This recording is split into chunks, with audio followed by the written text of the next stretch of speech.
The meeting chamber was silent.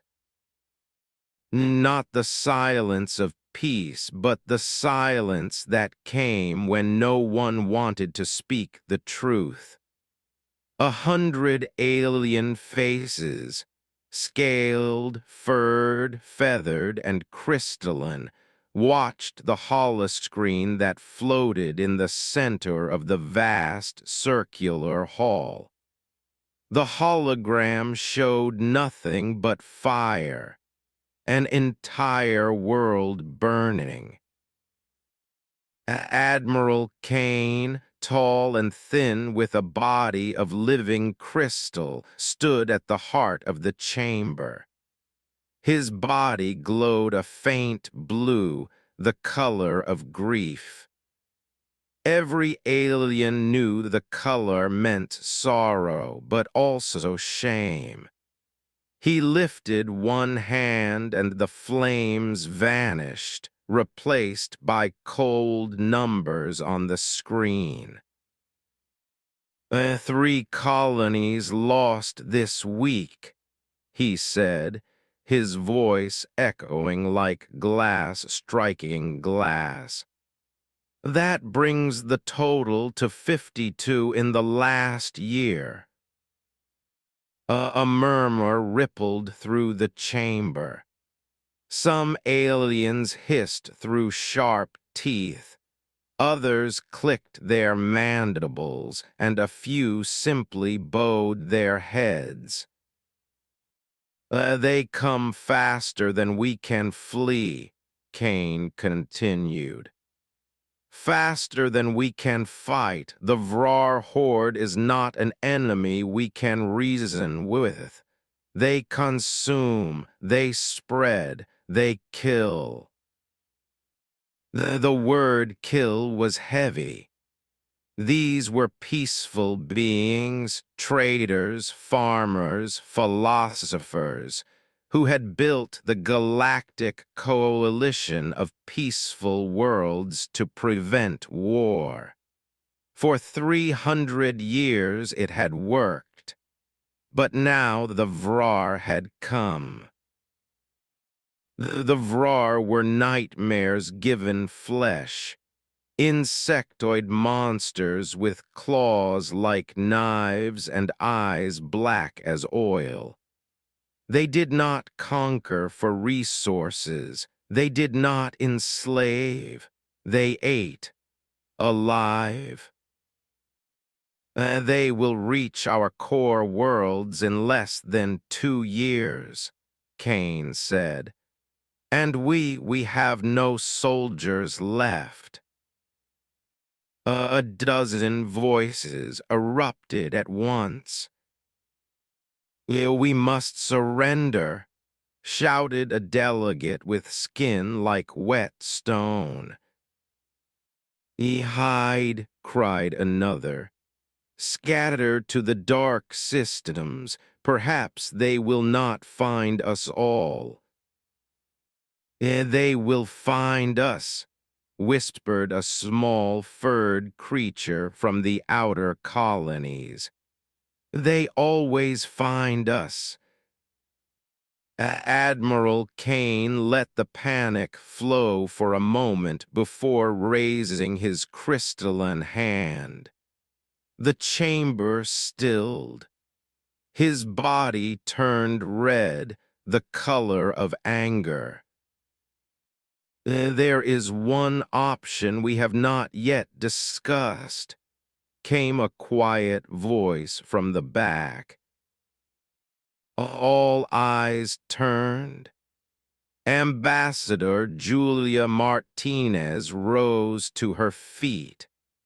She was one of the very few humans in the coalition government, a diplomat from a minor world no one had ever taken seriously.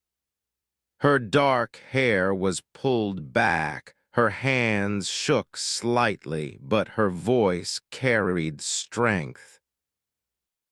We have not asked Earth. The chamber erupted again, this time with outrage. The humans spat a blue-skinned delegate. Barbarians, they are dangerous, hissed another. They cannot be trusted, added a third. Julia stood her ground. They are dangerous, but so are the Vrar, and only one danger can stop another. Admiral Kane studied her carefully. Explain. Julia activated the holo display. Scenes of Earth filled the chamber, wars fought with swords, then guns, then tanks and planes, and finally ships in orbit around Earth's moon. Cities burned, soldiers marched, flags rose and fell. While we built peace, Julia said, humans fought. They fought each other for land, for faith, for pride. They have known total war for their entire history, and yet when the fighting ends, they rebuild, they heal. They protect those who cannot protect themselves. They are not like the Vrar. They are not mindless.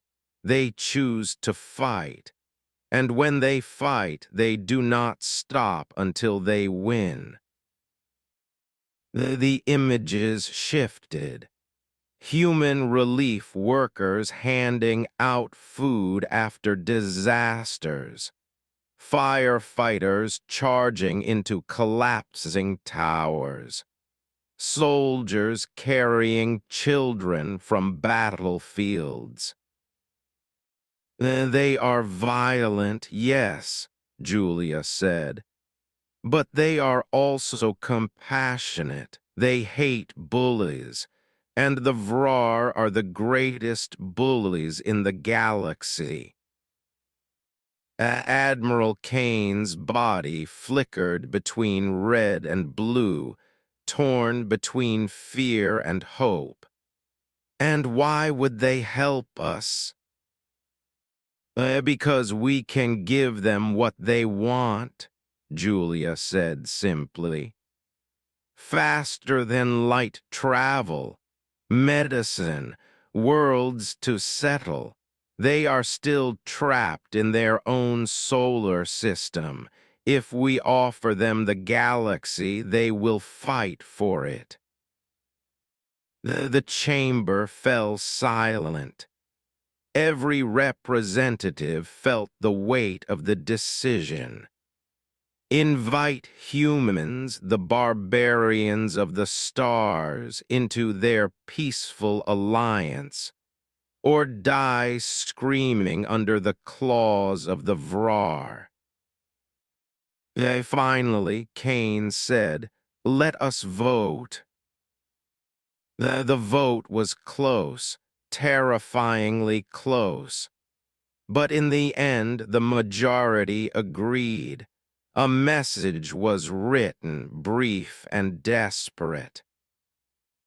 The Galactic Coalition of Peaceful Worlds requests immediate military assistance against the Vrar Horde. In exchange for your aid, we offer membership in our coalition, access to our technology, and new worlds to settle. Please respond as soon as possible. The message was sent through the fastest communication systems the coalition had. They were told it might take weeks, perhaps months, to receive a reply. Humans were unpredictable, often slow to agree on anything. Though the answer came back in 6 hours. The voice that filled the chamber was deep, rough, and tired. This is General Michael Stevens of the Earth Defense Command. We have received your request for military assistance. Request approved. We will begin deployment immediately. Expect our forces to arrive in 36 standard days. While the transmission ended, no negotiation, no demands for payment, no questions. Just one sentence. Request approved. Admiral Kane's body turned pale blue with unease. That was too fast, too easy. Julia's heart pounded. She had convinced them to call Earth. But as she stared at the silent chamber filled with terrified faces, she wondered if she had just unleashed something far worse than the Vrar. 36 days later, the skis above New Harmony burned. Coalition ships fled, civilians screamed, and the Vrar devoured everything they touched. Their numbers were endless. Their shrieks filled the airwaves, a chorus of hunger and hate. And then, without fanfare, without warning, 12 human ships appeared at the edge of the system. They were black, angular, ugly things, bristling with weapons the Coalition could not understand. Admiral Kane stood on the bridge of his flagship, staring through the viewport. They are here, he whispered. The Vrar roared across the planet below. Civilians fled underground. Coalition defenses crumbled. The humans did not respond to greeting signals. They did not send diplomats. They moved into position. And when they opened fire, the galaxy learned what it meant to call Earth. The sky itself fell on the Vrar. The skis over New Harmony boiled with fire. For 3 weeks, the Vrar horde had poured across the green valleys and shining cities of the Coalition colony. Their clawed feet crushed gardens and temples. Their endless swarms tore through defense lines like paper. Coalition forces fought bravely at first, but courage could not stop an enemy that felt no fear and gave no mercy. Now only scattered bands of survivors remained, hiding in underground shelters, hopping for rescue that would never come. On the surface, the screams of the captured echoed over open channels. The Vrar always broadcast their feasts. Admiral Kane watched the chaos from orbit. His crystalline body flickered pale blue with dread. The Coalition fleet had been reduced to a handful of battered ships, too damaged to fight, too slow to run. And then, without ceremony, the humans had arrived. 12 black warships, No insignia, no beauty, no attempt to impress. They looked like shards of night, all jagged edges and sharp angles, built for one purpose only: killing. Communications? Kane asked, his voice trembling.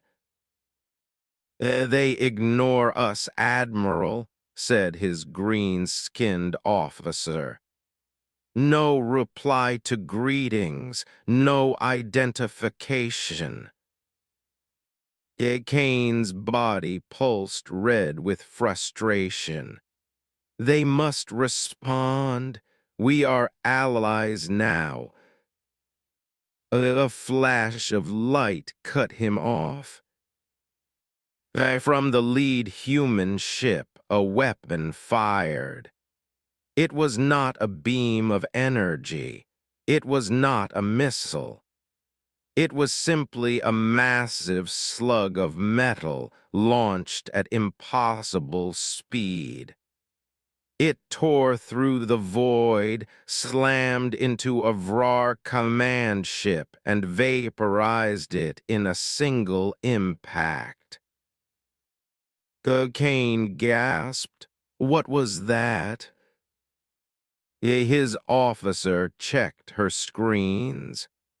"Admiral, it appears to be a solid object, a piece of metal." Just metal?" Yes, sir." Another flash, another slug. Another Vrar warship shattered into fragments. The humans had not come to talk. They had come to kill. Captain Jake Morrison stood in the command center of the UES Vengeance, the largest of Earth's warships. His scarred face was lit by the glow of tactical displays. His left eye, artificial and glowing faint blue, tracked numbers faster than any organic eye could.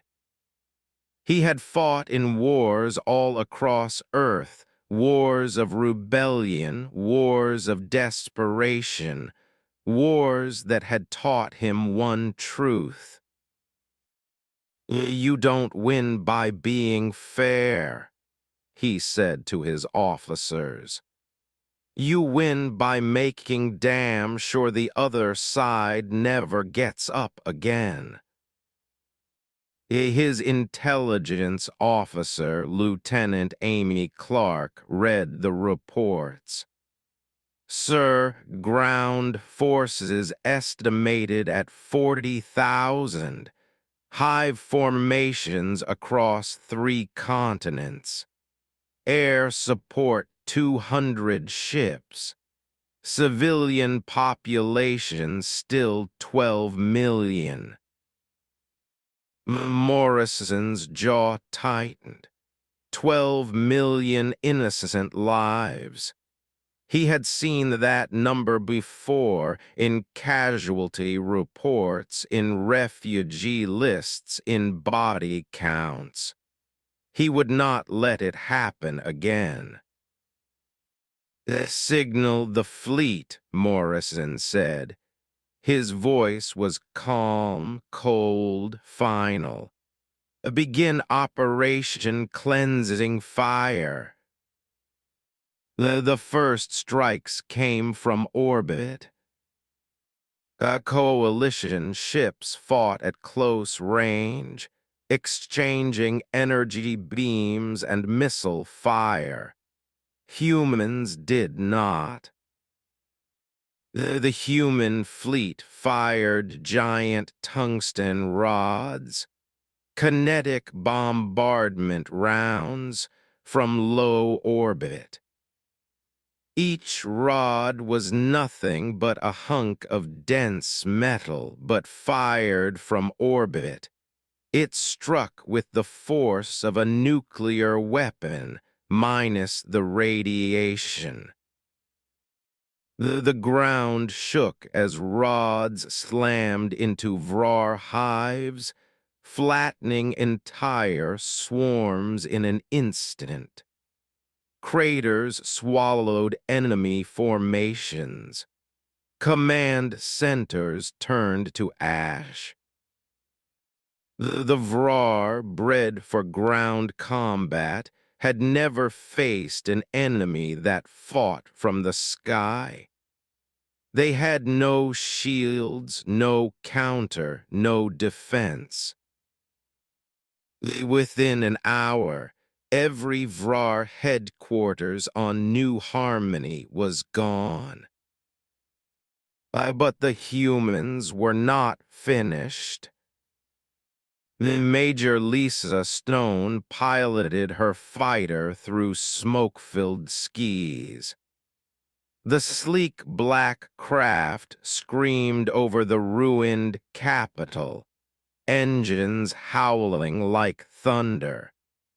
She had flown combat for 15 years, and her ship bore the painted marks of 63 confirmed kills.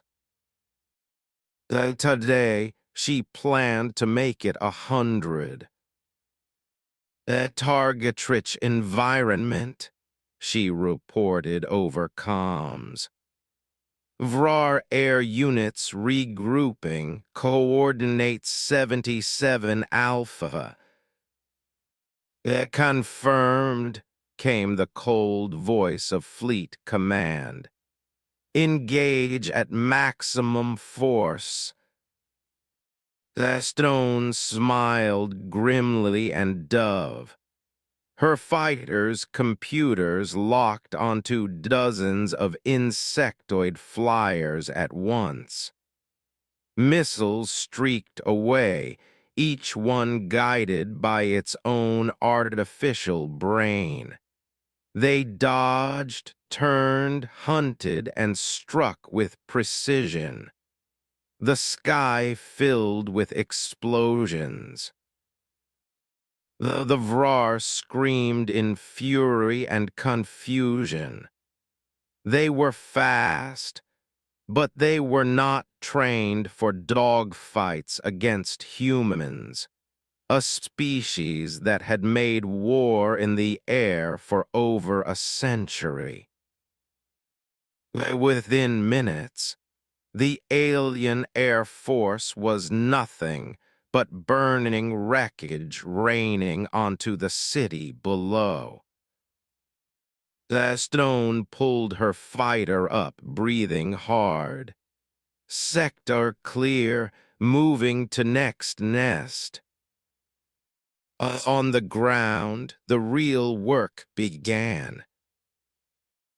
Sergeant Pete Walker led his 12-man team through the ruins of the capital. They wore black adaptive armor that shifted as they moved, learning from enemy weapons, sealing damage almost instantly.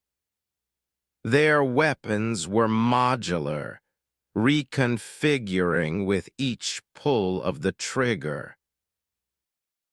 But more terrifying than their gear was the way they moved. Calm, efficient, merciless. Remember, Walker said over comms, his voice steady.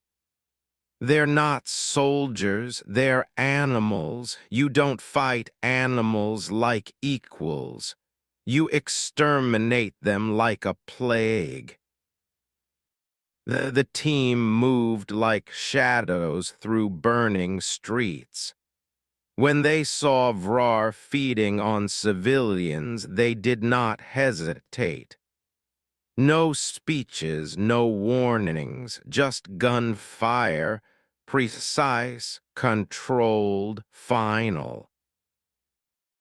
By nightfall, 40,000 Vrar had been reduced to 5,000 scattered survivors, hiding in tunnels, and the humans were still hunting. Admiral Kane could hardly believe what he saw.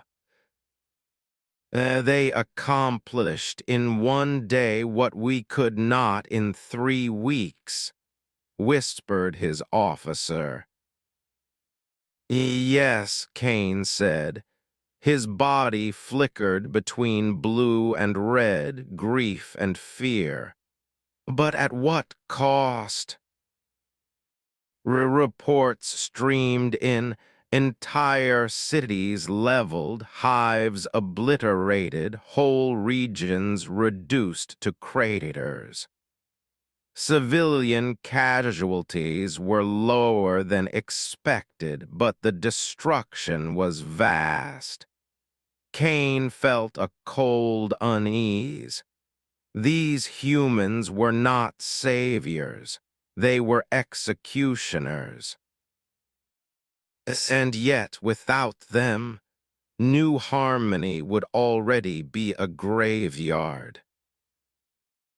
Kane made his decision. Signal the humans. I must speak to their commander. The human flagship was nothing like a coalition ship. No art, no beauty, no comfort. Narrow steel corridors, bulkheads lined with weapons, every surface functional. Kane was escorted into a briefing chamber where charts and diagrams covered the walls. His crystalline body dimmed with horror as he realized what they showed. Anatomical maps of alien species, highlighting weak points, vulnerabilities, ways to kill. His own species was there. Captain Morrison stood at the head of the table. He was broad-shouldered, scarred, and radiated the calm of a man who had seen too much death to fear it any more. Admiral, Morrison said with a curt nod. Kane forced himself to respond. Captain, your intervention was effective, more effective than we dared hope. But your methods, they are more violent than expected. Morrison's expression did not change.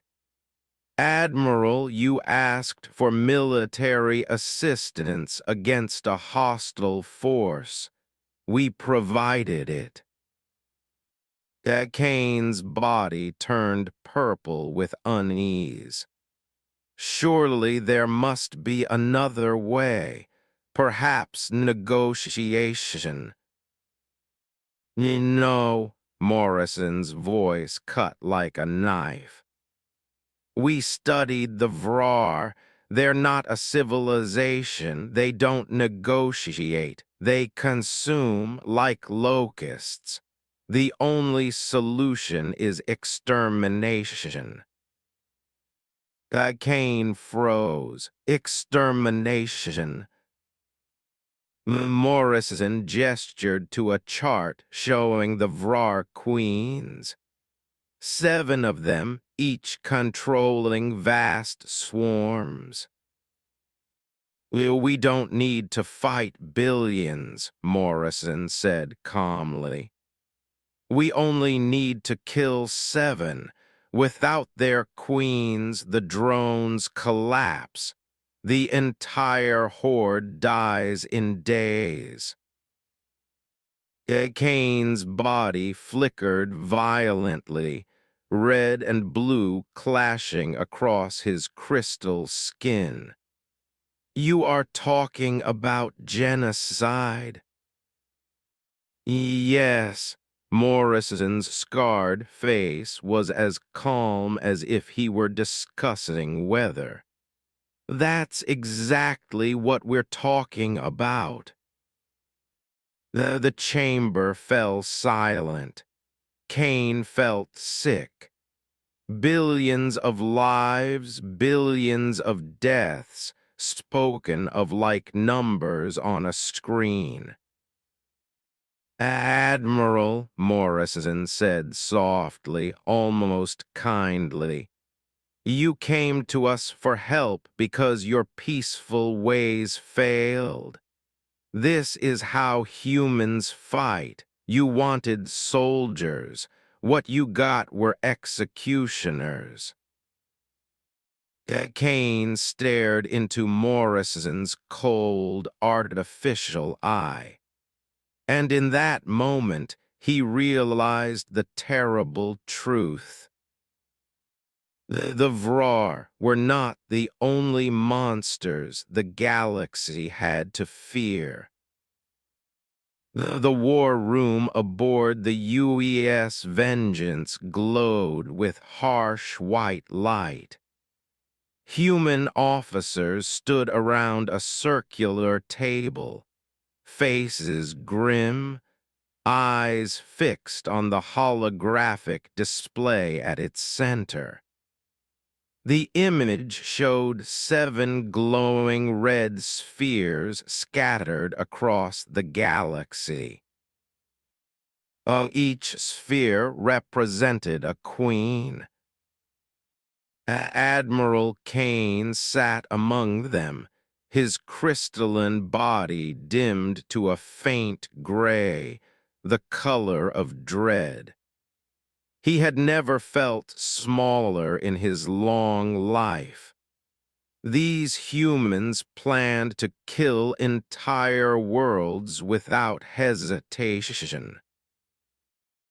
Captain Morrison pointed to the first sphere.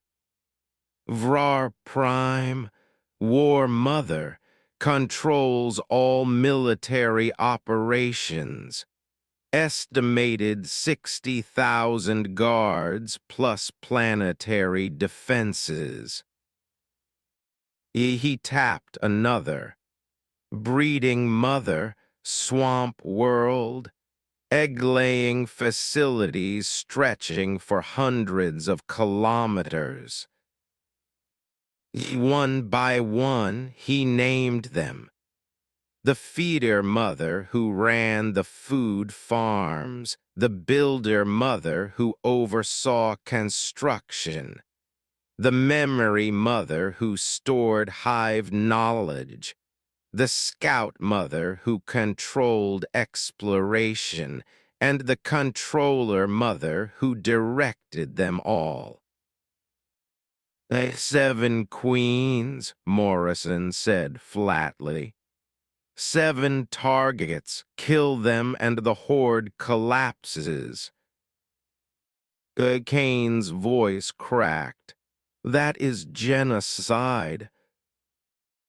Colonel Rick Hayes, a veteran with a face carved by war, leaned forward. Admiral, it's not genocide.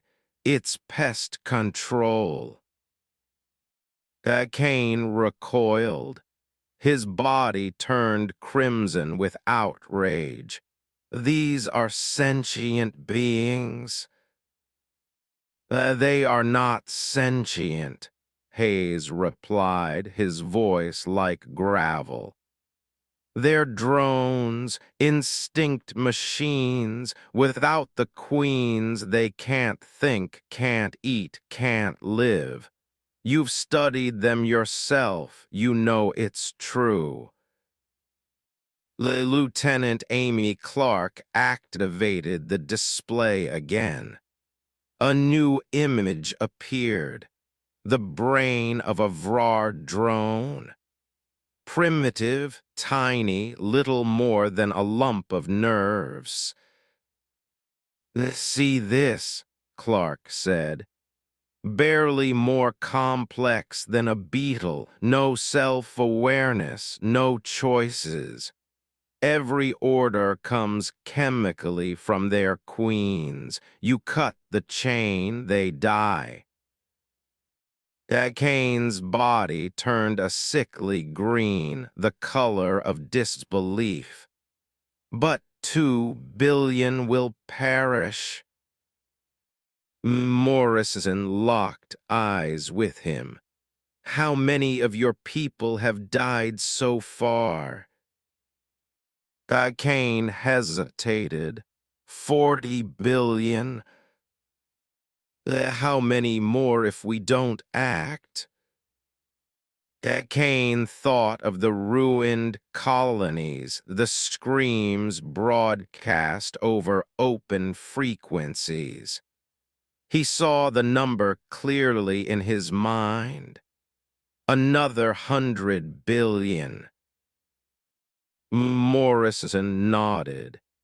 We save 100 billion by sacrificing two.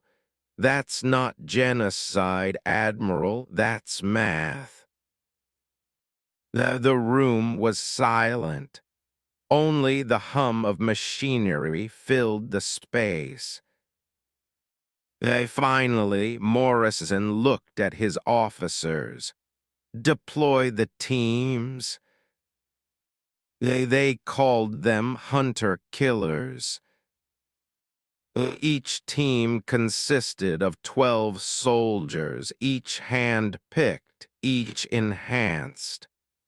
They were more than human, genetically tuned for strength, speed, and endurance.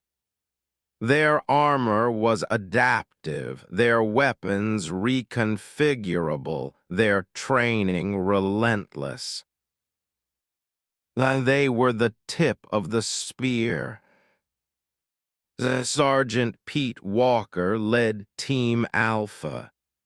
At 34, he had spent half his life in Black Ops missions across Earth. His face was hard, his eyes colder than space.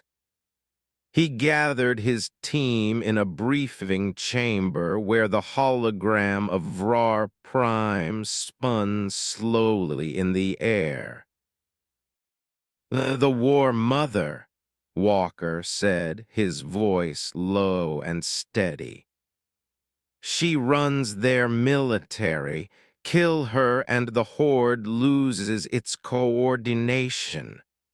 Problem is, she's buried 3 kilometers underground in a hive with 60,000 guards.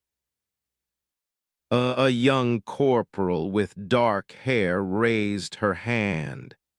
Sir, 60,000. Walker nodded. We're not here to fight 60,000. We're here to bypass them. He tapped the display. Phase shift tech gets us through their defenses, in and out before they even know we're there. Another soldier chuckled darkly. Sounds simple enough. Walker's expression didn't change. Nothing about this is simple. These aren't soldiers, they're animals. Don't try to fight them like warriors. Treat them like infestation. Quick, clean, no hesitation. He looked each of his team in the eyes. If you hesitate, they'll carve you apart. Understood? Yes, sir. Walker nodded. Good, saddle up. On the other side of the galaxy, Captain Sarah Johnson prepared Team Bravo. Her mission, the breeding mother. The swamp world was nothing but egg-laying pits stretching for miles. Millions of eggs, millions of unborn monsters. Johnson was a demolitions expert, tall and wiry, with eyes that never stopped scanning. She pointed at the holographic terrain. The queen nests here in a valley surrounded by mountain ridges. Too many guards to fight through directly, so we don't. We collapse the mountains, bring the whole thing down on her head. Her second in command whistled softly. That'll bury half the planet. Johnson shrugged. So be it. She smiled without warmth. Load the seismic charges. Let's bring the sky down. Major Chris Martinez led Team Charlie. Their target, the feeder mother. Of all the queens, hers was the most hated. She oversaw the feeding farms, where coalition civilians were kept alive while being eaten piece by piece. Martinez's team had all volunteered for this mission. Every one of them had lost friends or family to the farms. Their vengeance was personal. Dr. Lisa Park, the team's medical specialist, prepared a vial of green liquid that shimmered under the lights. This is a virus engineered specifically for Vrar Queens, she explained. Harmless to drones, harmless to civilians, fatal to the target. Once released, she dies within hours. The Martinez's jaw tightened. Good, we'll make her choke on her own hunger. And so it went. Team Delta targeted the builder mother on her asteroid shipyard. They would storm it directly, guns blazing, and destroy her with fire and steel. Team Echo infiltrated the memory mother's stronghold by disguising themselves as prisoners, slipping inside under her very nose. Team Fox had the most dangerous task of all, reaching the Scout Mother's base inside the warped edge of a black hole. Only experimental gravity tech made their mission possible. And finally, Team Golf. Colonel David Brown's team would track the controller mother aboard her moving fortress, hunting her through the nebulae until the moment was right to strike. 7 queens, 7 teams, 7 missions. Sergeant Walker's boots crunched against the alien soil of Vrar Prime. The world reeked of rot and acid. The sky was thick with spores, and the air buzzed with the sound of endless drones. His team moved like ghosts, their armor shimmering as the phase shift devices cloaked them from sensors. Ahead lay the hive, an enormous structure of hardened secretion pulsing with life, riddled with tunnels that plunged deep into the ground. Target 3 kilometers down, whispered Corporal Hughes, their tracker.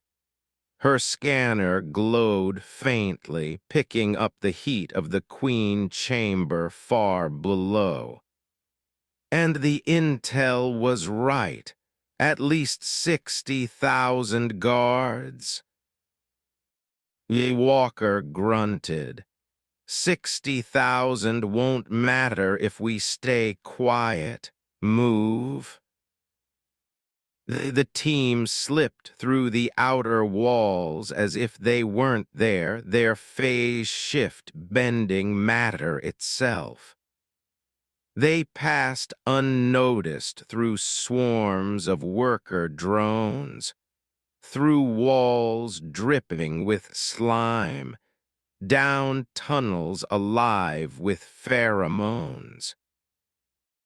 The air grew hotter, thicker. The vibrations of the hive pulsed through their armor. And then they reached it, the Queen's chamber. The War Mother lay coiled in the center, a vast, swollen body the size of a building. Her mandibles clacked, her swollen abdomen pulsed, and around her lay thousands of guards, claws glinting in the dim light. Hughes whispered, reading 65,000, all on high alert. Walker raised his weapon. Doesn't matter, we're here to do a job. He gave the signal. 12 humans raised their rifles. Adaptive barrels shifted, locking onto the Queen's swollen chest. On my mark, Walker whispered. But before he could give it, the Queen turned her head. Her vast black eyes locked onto them. Even cloaked, even phase shifted, she saw them. And she screamed. The hive erupted in chaos. Thousands of guards surged toward the humans. Walker cursed. We've been made fire. The chamber filled with thunder as 12 human rifles opened up, blasting into the War Mother's body. Acid sprayed, guards shrieked, the walls shook. A target hit, shouted Hughes. Multiple wounds, but she's still alive.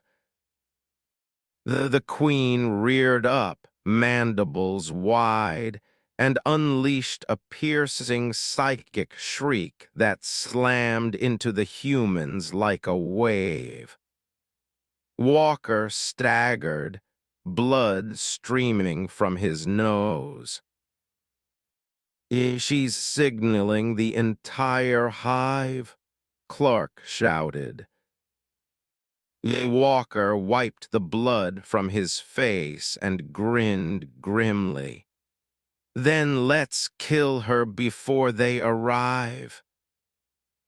He raised his rifle, sights locking on the Queen's head.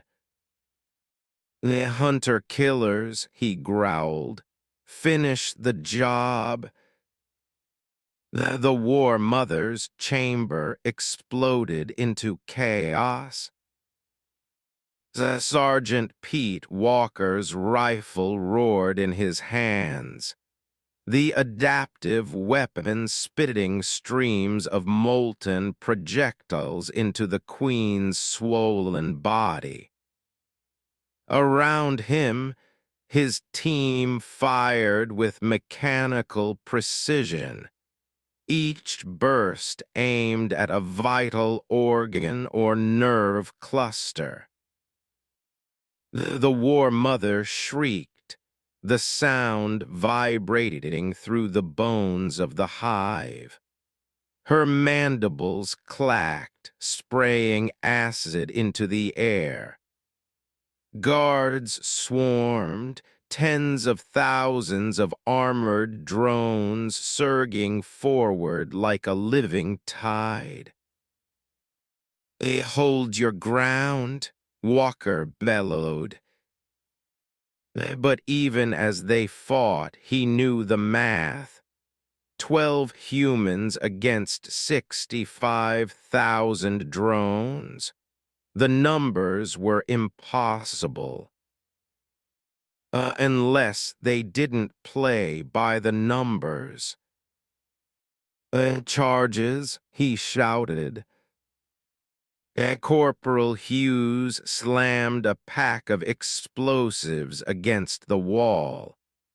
The detonation blew a hole wide enough to funnel drones into a choke point. Grenades followed, their concussive blasts turning the entrance into a slaughterhouse. Still the drones came. A claw tore into Private King's arm, ripping through armor. He screamed but kept firing, mowing down a dozen drones before Walker yanked him back. "Stay on the Queen," Walker yelled.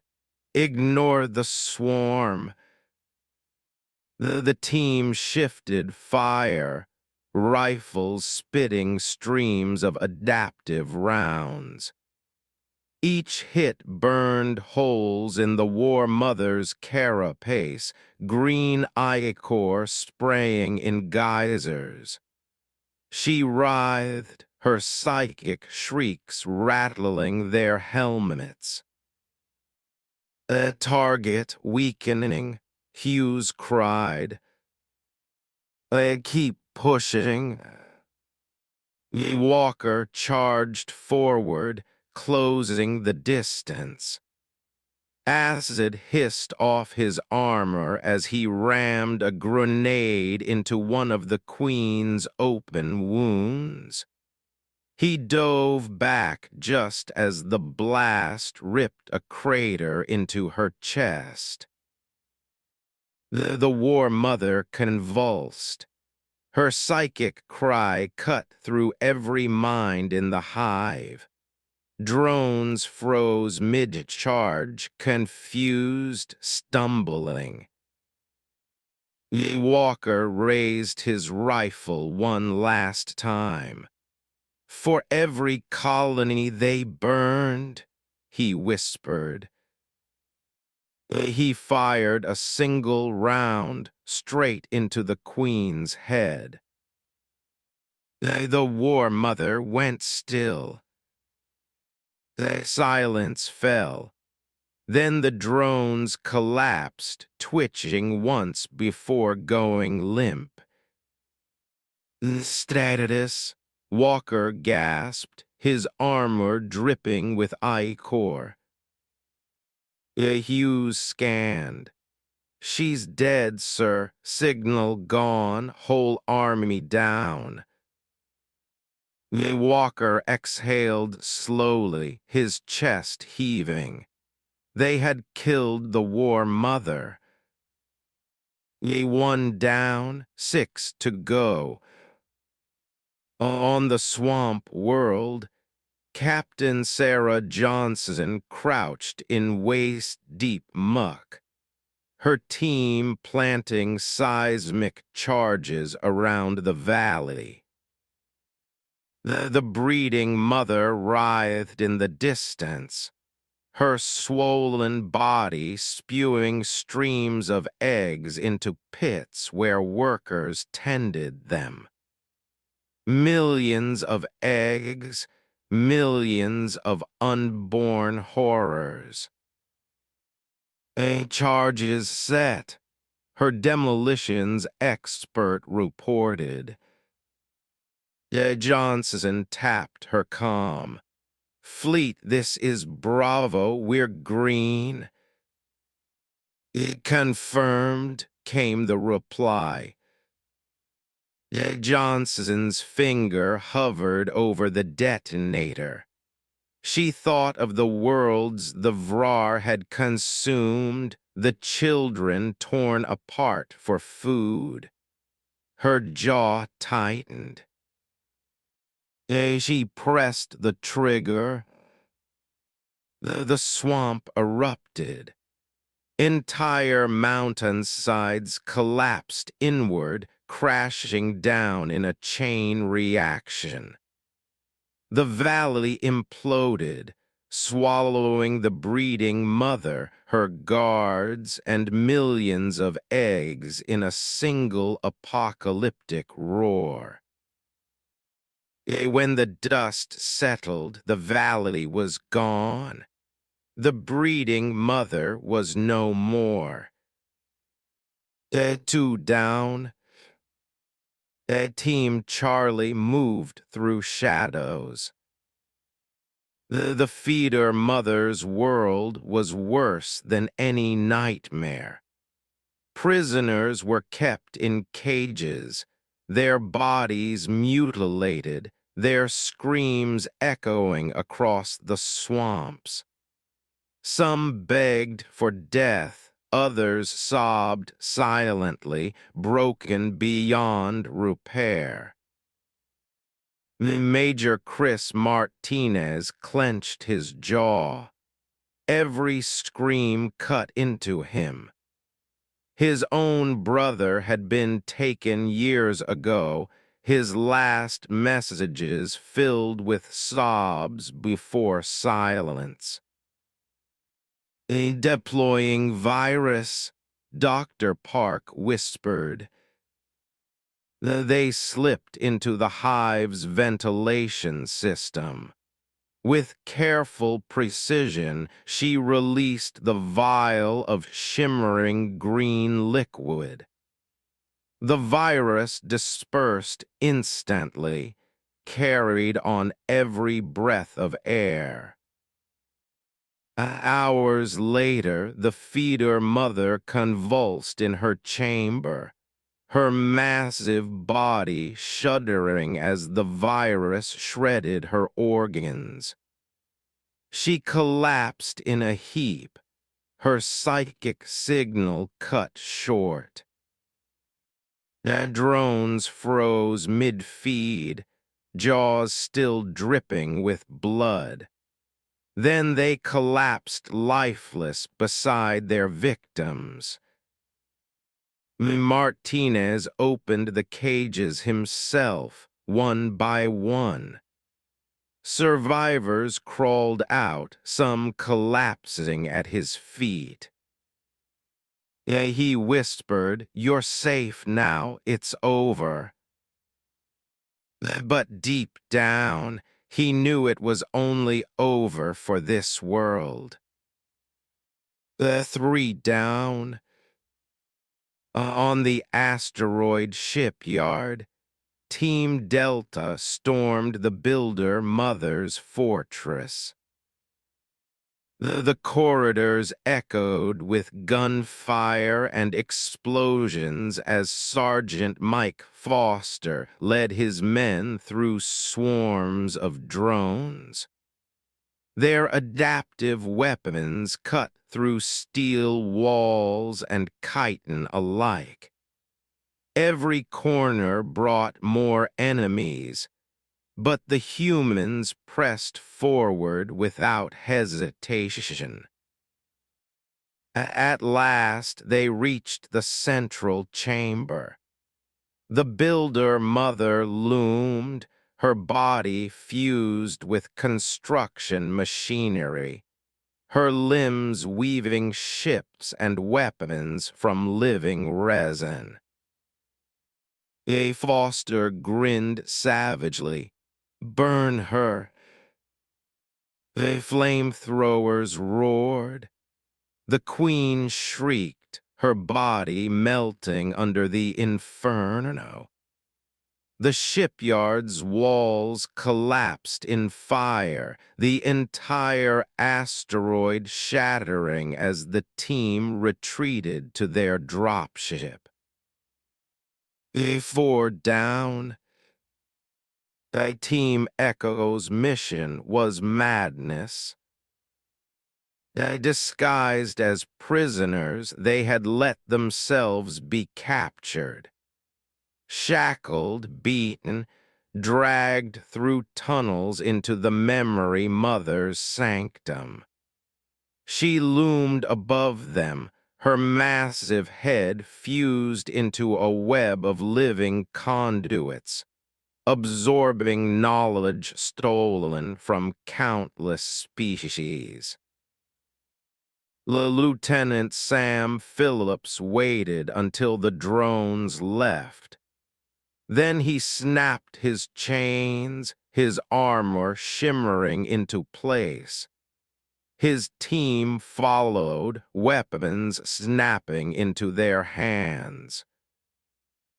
The Memory Mother's eyes widened in shock. "Target sighted," Phillips said. "Execute." The gunfire thundered. The conduits exploded, showers of sparks raining down. The Queen shrieked as her mind unraveled, centuries of stolen knowledge lost in seconds.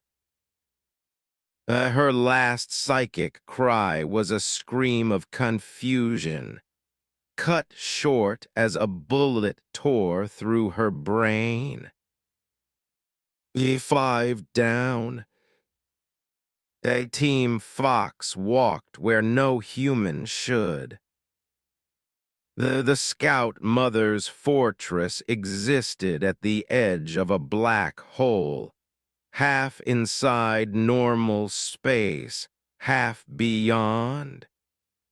Gravity twisted around them, space warped into impossible angles.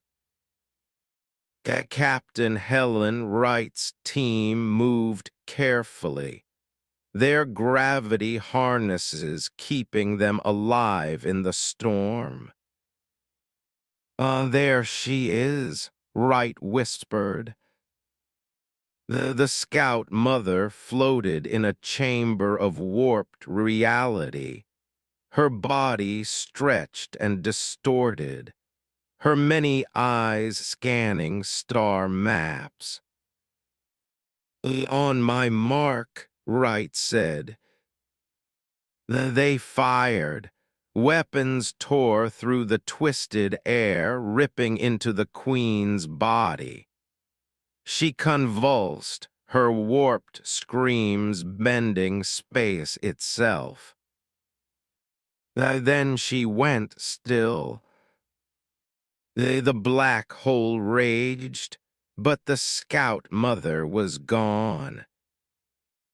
6 down. Only one remained. The Controller Mother. Colonel David Brown tracked her fortress for weeks, watching its endless movement through nebulae. She was the most dangerous of all, the one who coordinated every other queen, the true mind of the Horde. "Now," Brown said as the fortress entered the nebula.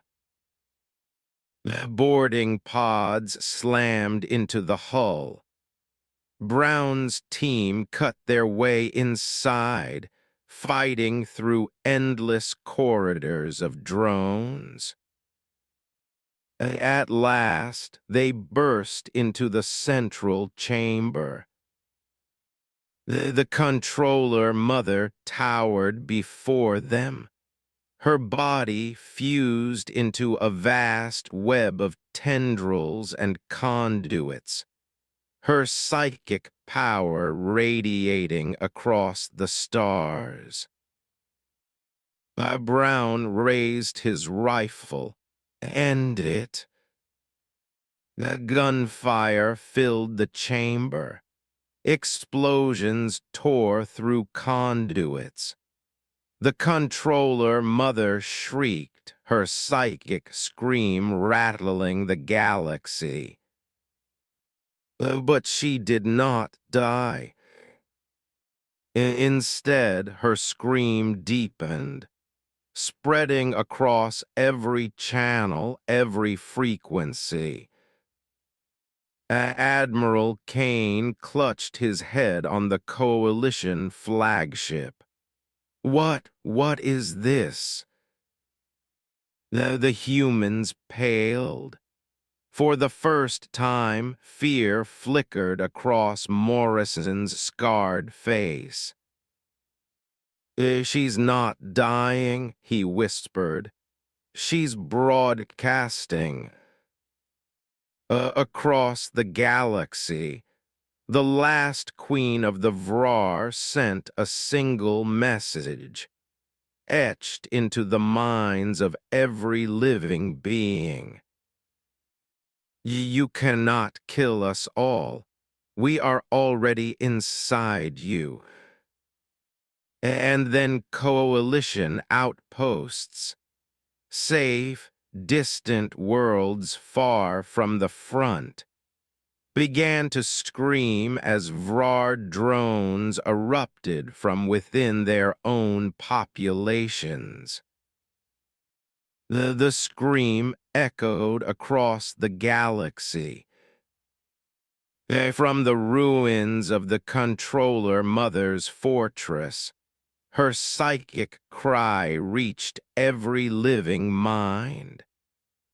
On distant worlds, worlds thought safe, people collapsed in agony as the message burned into their skulls.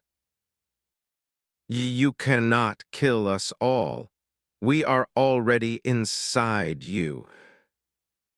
Admiral Kane staggered in the Coalition command chamber, clutching his crystalline head as visions of claws and teeth filled his mind.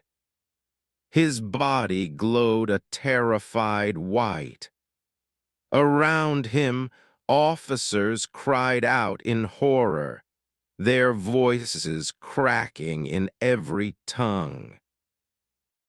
And then the screams became real. On New Harmony, survivors in shelters convulsed as their skin split open, birthing Vrar drones that tore through families in showers of blood. On the peaceful water world of Sarath, entire fishing villages were devoured from within as hosts ruptured, drones spilling into the oceans. Even on the glittering core worlds, in cities untouched by war, ordinary citizens collapsed in streets and marketplaces, their bodies twisting into new monsters. The Vrar were not just invaders. They were parasites. Seeds planted years ago, waiting, hiding inside hosts until the Queen's signal called them awake. The galaxy was infected. Captain Morrison stood at the heart of the vengeance, his fists clenched. Around him, tactical displays showed chaos. Entire planets lighting up red with outbreaks, billions of signals suddenly hostile. Reports coming in from 27 systems, Lieutenant Clark said, her voice shaking. Civilian populations compromised, casualties already in the millions. Colonel Hayes cursed under his breath. Damn parasites had sleeper cells the whole time. Morrison's artificial eye flickered cold blue as he watched the spreading red. They've been preparing this for centuries. Every colony, every settlement, waiting for the signal. Admiral Kane's hologram appeared before them, his crystalline body shaking with terror. You said killing the queens would end them. Morrison's jaw tightened. It will, but first we deal with this. Kane's body pulsed scarlet. You call this dealing? This is genocide of a new scale. No, Morrison said flatly.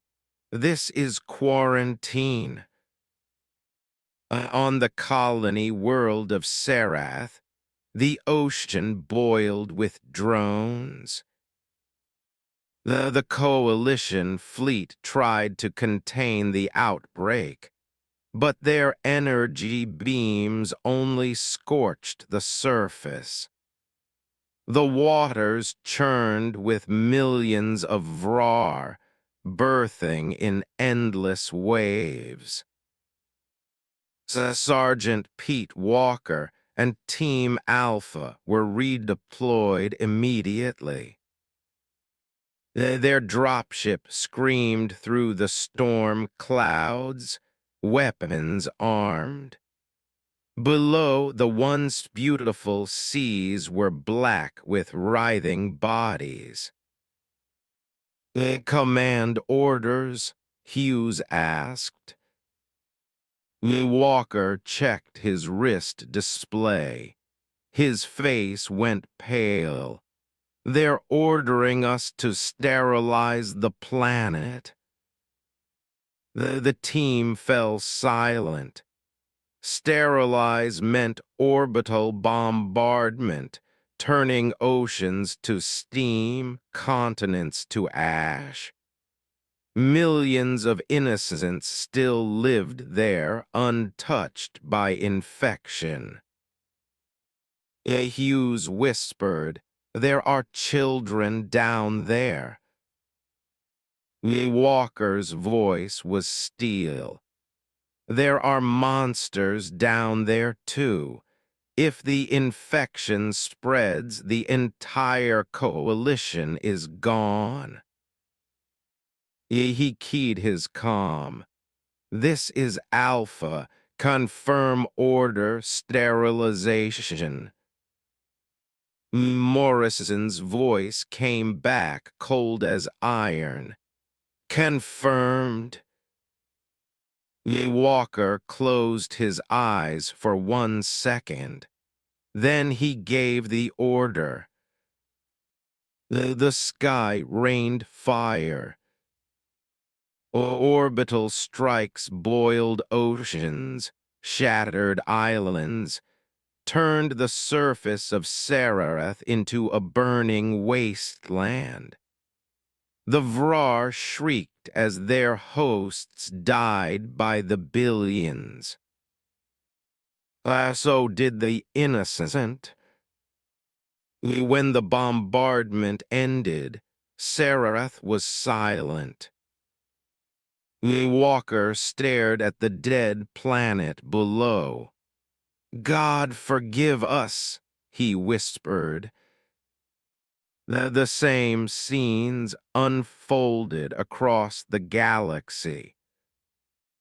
Entire worlds burned, cities reduced to ash, forests and oceans scoured clean.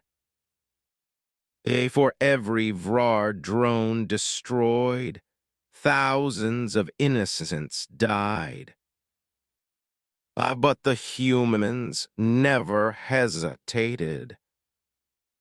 On the world of Aranis, Colonel Hayes personally ordered a fusion strike that cracked the crust, drowning the infection in rivers of magma.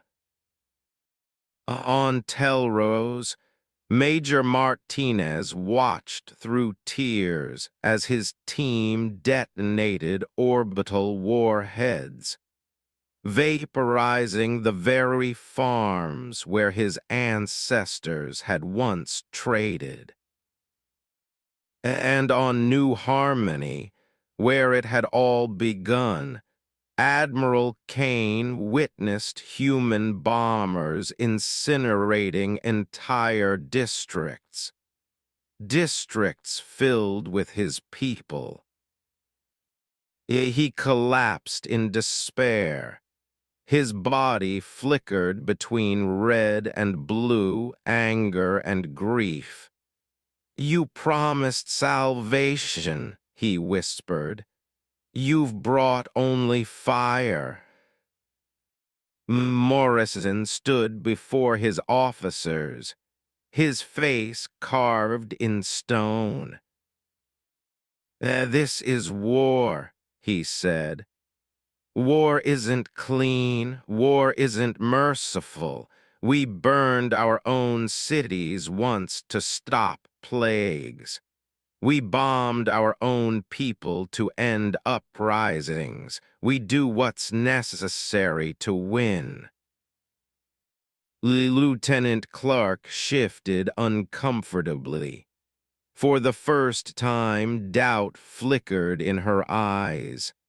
"Sir, at what cost?" Morrison looked at her. His artificial eye glowed cold. "At any cost." Meanwhile, the controller mother still lived. Her fortress drifted through the nebula, tendrils writhing, her psychic scream echoing across the stars. She laughed not with sound, but with thought. "I burn your worlds," she whispered into every mind. "Burn your people. You only do our work for us." Colonel Brown and Team Golf fought through the fortress, cutting down drones by the hundreds. But the Queen's psychic defenses were stronger than anything they'd faced. She's feeding off the deaths, Brown realized. Every time a world burns, she grows stronger.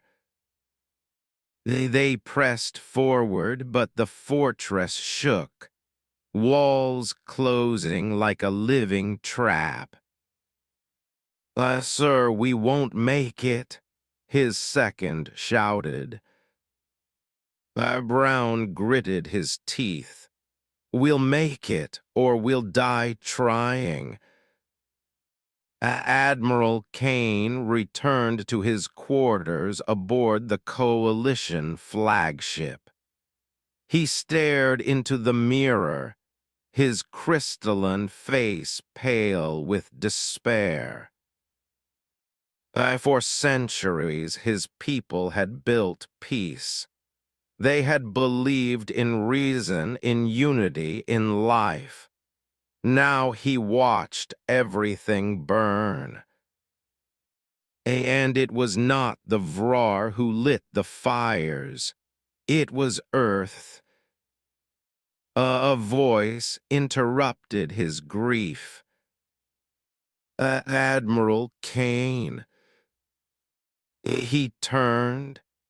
Ambassador Julia Martinez stood in the doorway, her human face haunted.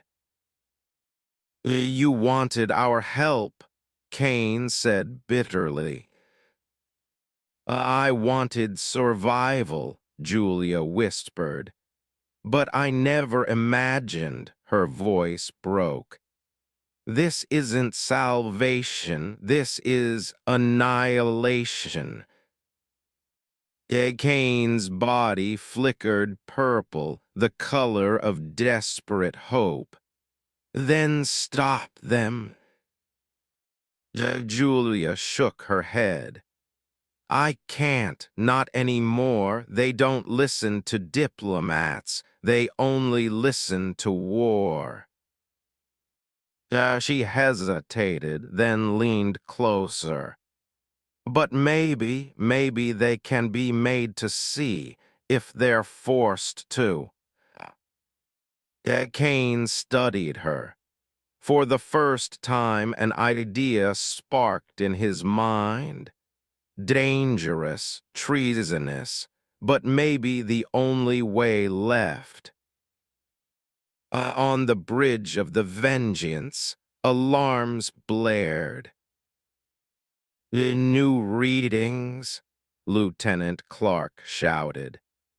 Massive Vrar swarm inbound, larger than anything we've seen. They're converging on this system. Morrison's eyes narrowed. How many? Millions, maybe more. Colonel Hayes cursed. They're coming for us.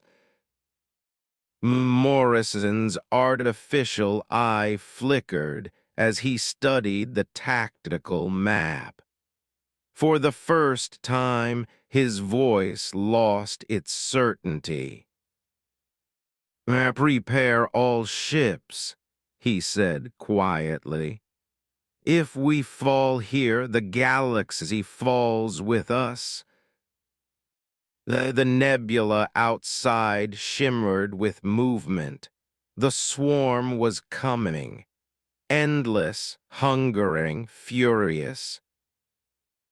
And at its heart, the controller mother's psychic laughter filled the void. The nebula burned, not with fire, but with the living shimmer of wings and claws. Millions of Vrar swarmed from every direction, their bodies blotting out the stars. The controller mother's fortress pulsed at their center, a great living citadel vomiting drones into the void. On the bridge of the Vengeance, Captain Morrison stood like a statue carved from iron. His artificial eye glowed with cold light as the tactical map painted the void crimson. Contact in 90 seconds, Lieutenant Clark reported. Her hands shook as she read the displays. Numbers still climbing. Colonel Hayes slammed a fist against the bulkhead. Damn bugs brought their whole hive. Morrison's voice cut through the fear. Good. Saves us the trouble of hunting them down. We end this here. He turned to his officers. Signal the fleet. Operation Scorched Sky is authorized. No restrictions, no survivors. The order spread. Across the human fleet, crews locked weapons, primed warheads, and prepared to burn the galaxy itself if needed. Admiral Kane watched from the Coalition flagship. His crystalline body pulsed red with horror as human ships moved into attack formation. They'll destroy everything," he whispered. "The swarm, the nebula, perhaps even us." Beside him, Julia Martinez stood silent, her eyes on the void. She had seen humans in war before on Earth, in small conflicts, in distant colonies, but never like this. Never unleashed without restraint. They'll kill the Vrar," she said softly. "But they'll kill us too in the process." Kane turned to her, his body flickering purple, the color of desperate resolve. "Then it is time we do what must be done." Julia hesitated. Her hands shook. "If they find out what we're planning—" They won't," Kane said. "Not until it's too late." He leaned closer, voice a whisper like glass breaking. "Activate the failsafe." The first wave struck. The swarm rushed forward, an ocean of wings and claws. The nebula's gases lit with their movement, glowing red and gold as if the void itself burned. "Open fire," Morrison commanded. The human fleet answered. Rail cannons spat tungsten slugs at near light speed, tearing through the swarm like meteors through dust. Plasma beams sliced across the nebula, carving glowing scars in the darkness. Missiles screamed into the void, splitting into 100 smaller warheads that hunted the drones with mechanical hunger. The first 1,000 Vrar died in seconds. The second 1,000 followed, but for every one destroyed, 10 more filled its place. "They're surrounding us," Clark shouted. "We'll be overrun." "Then we cut our way out," Morrison growled. "Focus fire, push forward." The fleet moved like a blade, carving a corridor through the swarm. Ships shook as claws raked their hulls, drones latching on like leeches, tearing at armor. Inside the corridors, human Marines fought in brutal hand-to-hand combat, ripping drones apart with rifles and blades. But still the swarm came. Colonel Hayes led a squad personally on the Vengeance, storming down smoke-filled halls where drones had breached. His rifle barked fire, each shot blasting a drone into bloody fragments. "Hold the line," he shouted. The humans fought like demons, their armor scorched, their faces twisted with fury. For every soldier that fell, 3 more drones died, but the corridors ran red with blood. A drone lunged at Hayes, its claws raised. He swung his rifle like a club, shattering its skull, then fired point-blank into its chest. The body spasmed and fell. Hayes spat, his face smeared with blood and oil. "You'll choke on us before we ever fall." In the coalition command chamber, Kane and Julia worked in secret.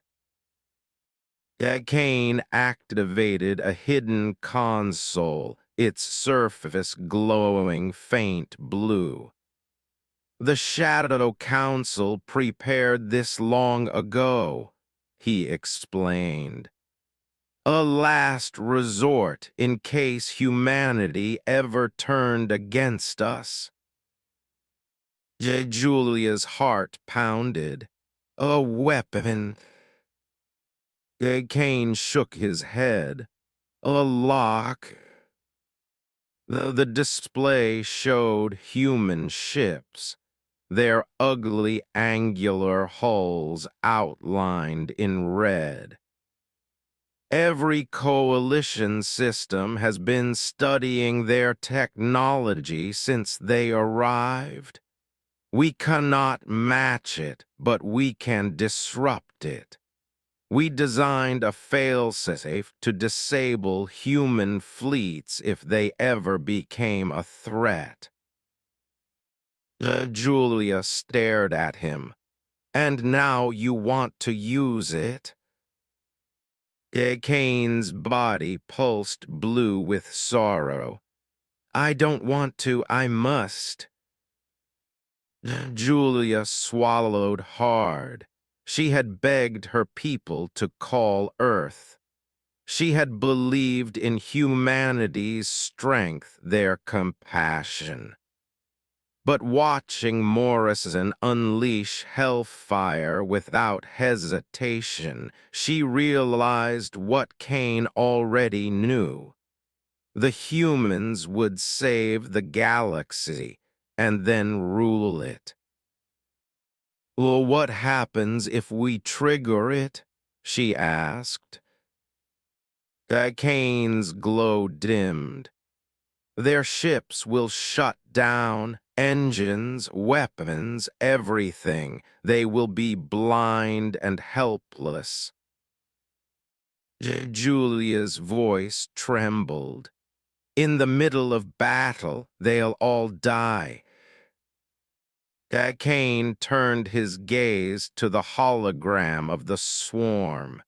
Millions of red dots closing in. "And if we do, so will we." On the Vengeance, alarms screamed. "Shields failing," Clark shouted. "Hull breaches on decks 7 through 12. Morrison's artificial eye flickered as he watched the tactical map. Red overwhelmed blue. "Deploy the final measure," he ordered. Clark froze. "Sir, you don't mean—" "Do it," Morrison snapped. Reluctantly, Clark keyed the command. Deep within the human fleet, weapons stirred that no one in the coalition had ever seen. Warheads the size of small moons, their surfaces bristling with containment fields. The humans called them planet killers. Kane and Julia watched in horror as the weapons armed. "They'll collapse the entire nebula," Kane whispered. "Millions of stars will burn. Entire systems will die." Julia's heart turned to ice. "We can't let this happen." Kane's hand hovered over the failsafe. His body flickered red and blue, anger and sorrow in equal measure. If we disable them now, the swarm will tear them apart. But if we don't, they'll tear the galaxy apart. Julia grabbed his arm. Kane, if you do this, you won't just stop them, you'll betray them. And humanity never forgives betrayal. The Admiral looked into her eyes, searching for certainty. He saw none, only fear. But fear was enough. He pressed his hand against the console. On the bridge of the Vengeance, Morrison raised his hand. Fire! And then every light went dark. The railguns silenced. The plasma beams died. The engines fell still. Even Morrison's artificial eye flickered and dimmed. The system's offline, Clark shouted, her voice rising in panic. Weapons dead, engines dead. Hayes slammed his fist on the console. What the hell? Outside, the swarm closed in. Millions of Vrar, sensing weakness, rushed toward the helpless fleet. For the first time, Captain Morrison felt it. Not anger, not fury, but dread. "Oh, we've been betrayed," he whispered. The void outside shimmered red with approaching death. The swarm was seconds away, and the galaxy held its breath. The nebula went silent. Not truly silent. Alarms still screamed, the swarm still roared, but in the command decks of the human fleet, silence fell in the hearts of soldiers. Their weapons were dead. Their engines were cold. Their ships drifted like corpses in a sea of fire. On the Vengeance, Captain Morrison stood rigid, his face pale beneath the glow of emergency lights. His artificial eye flickered, sputtered, then steadied with a faint hum of reserve power. "Stratus," he barked. Lieutenant Clark's voice cracked. Every system offline, no propulsion, no weapons, life support running on backup only. It's like someone flipped a switch. Morrison's gut twisted. Not someone, the coalition. Colonel Hayes growled, fury radiating off him. They shut us down in the middle of battle. They've killed us all. Morrison stared into the void beyond the viewport. The swarm rushed closer, endless wings blotting out the stars. For the first time in his long career, he felt helpless. Not outgunned, not outnumbered, betrayed. On the coalition flagship, Admiral Kane trembled as he watched the human ships go dark. His crystalline body flickered a guilty gray. They're defenseless," whispered Julia beside him. Her human eyes shone with horror. "Cain, you've doomed them." Cain's voice cracked. "I saved us. If they unleashed those planet killers, the nebula would be gone. Stars, worlds, colonies, all ash." Julia turned on him, trembling with rage. "You think the humans would have destroyed the galaxy for nothing? They were trying to end it. By burning everything in their path." Cain snapped, his body flashing red. "I made a choice, a terrible choice, but the only one left." Julia shook her head. "You don't understand. You've never understood. Humans don't forgive betrayal." The swarm descended. The thousands of Vrar slammed into the darkened hulls of the human fleet. Claws tore into armor. Drones poured into the corridors. Soldiers fought with knives, bare hands, anything they could hold, but for every alien they killed, 10 more surged in. On the Vengeance, Hayes bellowed as he swung a broken rifle like a club, crushing a drone's skull. "We're not going quietly, not today." Blood and sparks filled the corridors. Men and women screamed. Still they fought because they were human. In the command center, Morrison stood over the tactical table, his hands gripping the edge so hard his knuckles bled. His artificial eye glowed faintly as it tapped into the last fragments of power. "Clark," he said quietly, "tell me what still works." She swallowed hard.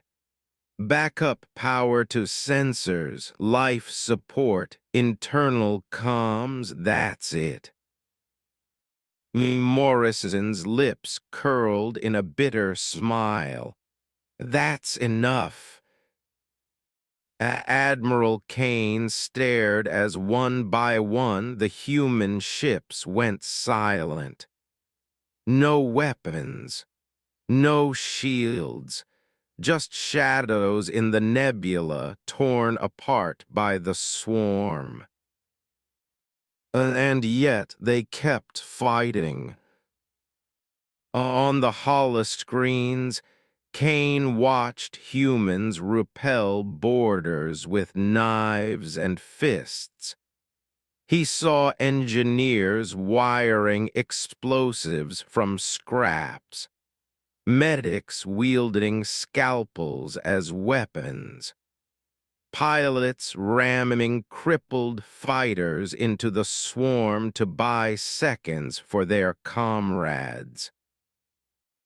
"They're still resisting," Kane whispered, awe creeping into his voice. Julia's eyes burned with tears. "Of course they are. That's who they are."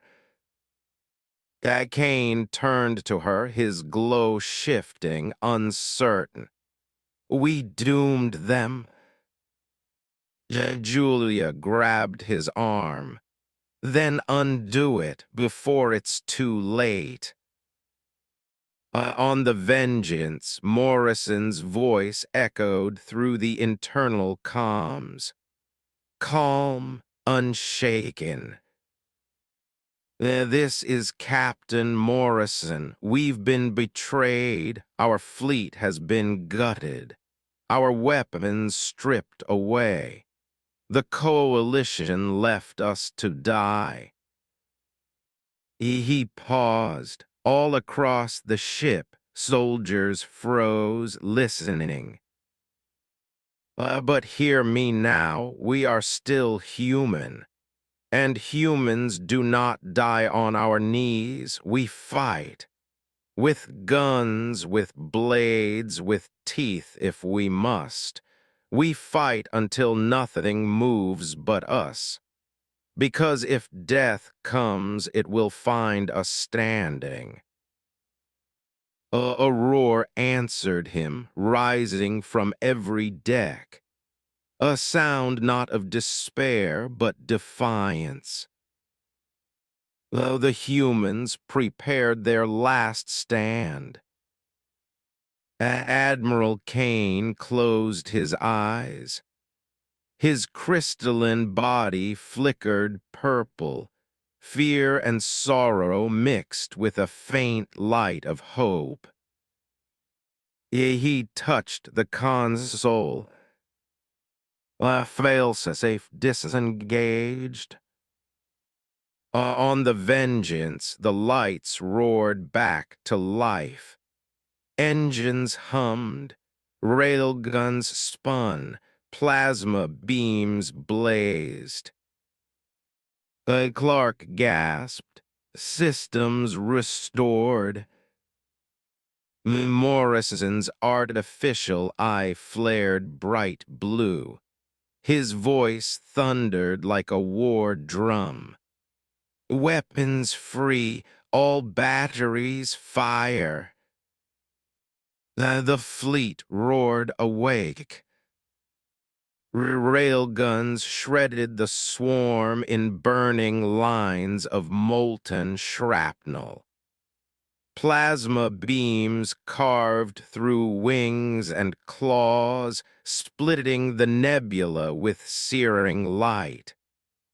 Missiles streaked outward, splitting and hunting, detonating in blinding firestorms.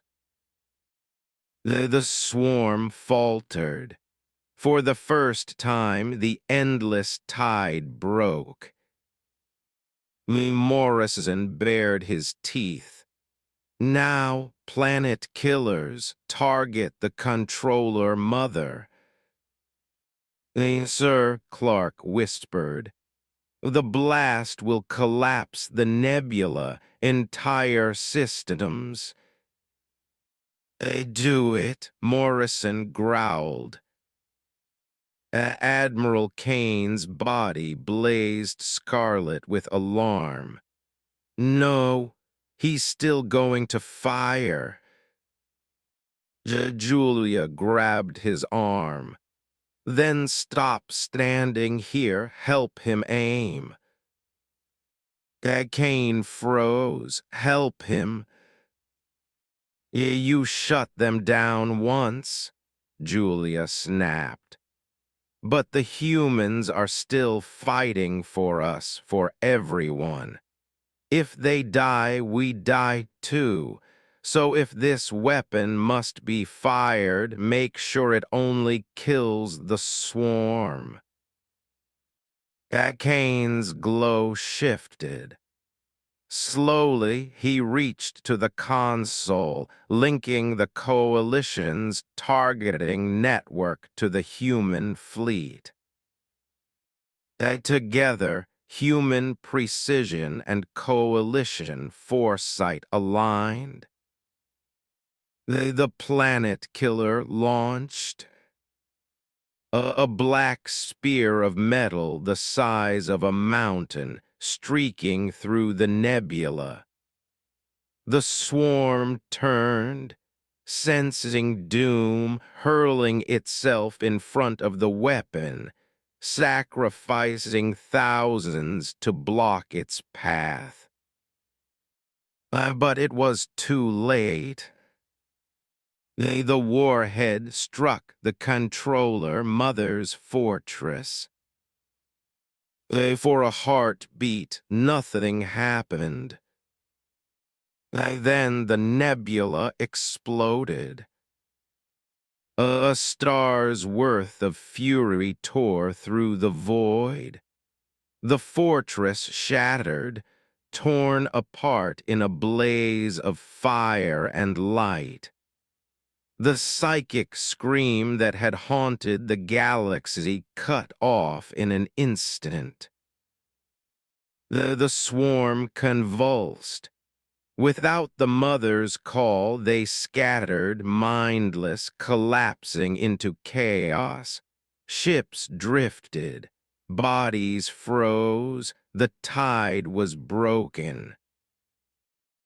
When the fire cleared, the nebula was silent once more. On the Vengeance, silence fell. Only the groan of damaged hulls and the ragged breath of survivors filled the air.